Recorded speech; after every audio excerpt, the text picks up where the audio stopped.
En partant de la vidéo précédente, vous allez voir comment il est possible d'améliorer le programme pour initialiser les valeurs du tableau, mais aussi pour connaître la longueur du tableau, et enfin pour changer cette longueur.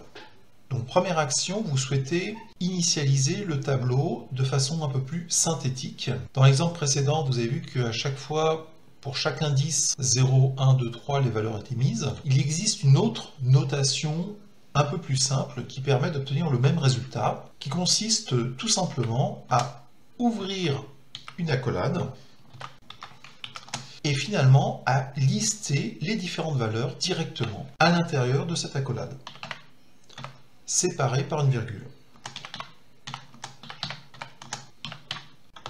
Donc vous pouvez du coup mettre en commentaire le bloc qui est ici et tester le bon fonctionnement. Donc le résultat attendu est 108, vérifions. Excellent.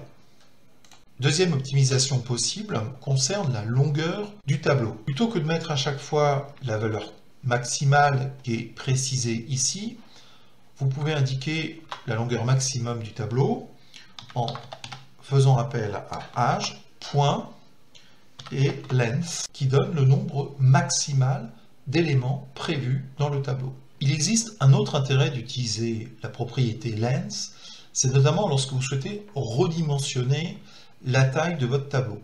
En particulier si vous souhaitez augmenter le nombre d'éléments présents dans le tableau.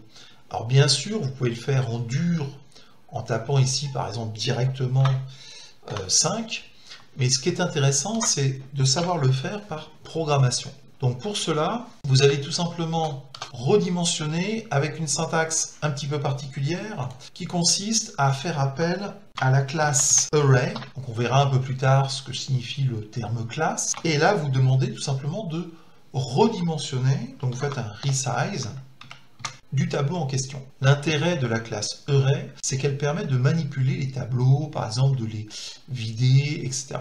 Vous allez utiliser le terme ref, qui sera vu un petit peu plus tard. Et là, vous indiquez tout simplement le nom de votre tableau et vous indiquez la nouvelle taille. Alors, vous pouvez bien sûr mettre un chiffre en dur, mais ce qui est intéressant aussi, c'est d'utiliser une formule, en particulier de rajouter cette formule qui est ici. Donc, vous faites age.length plus, par exemple, 3.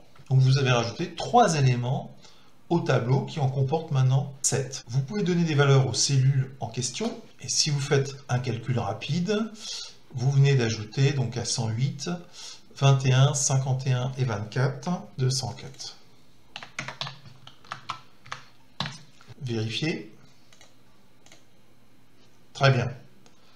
Enfin, notez que l'initialisation que vous avez fait un peu en dur ici aurait pu être faite par programmation, notamment en calculant le dernier index de votre tableau. Donc vous pouvez définir une variable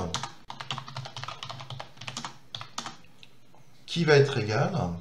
Là, vous pouvez mettre length moins 1, puisque vous savez que le calcul débute à partir de 0. Donc ici, vous avez age moins length qui est égal à 7. Moins 1, ça fait 6. Donc effectivement, on retrouve bien la dernière valeur présente ici. Et donc, il suffit de remplacer après dernier index. Voilà.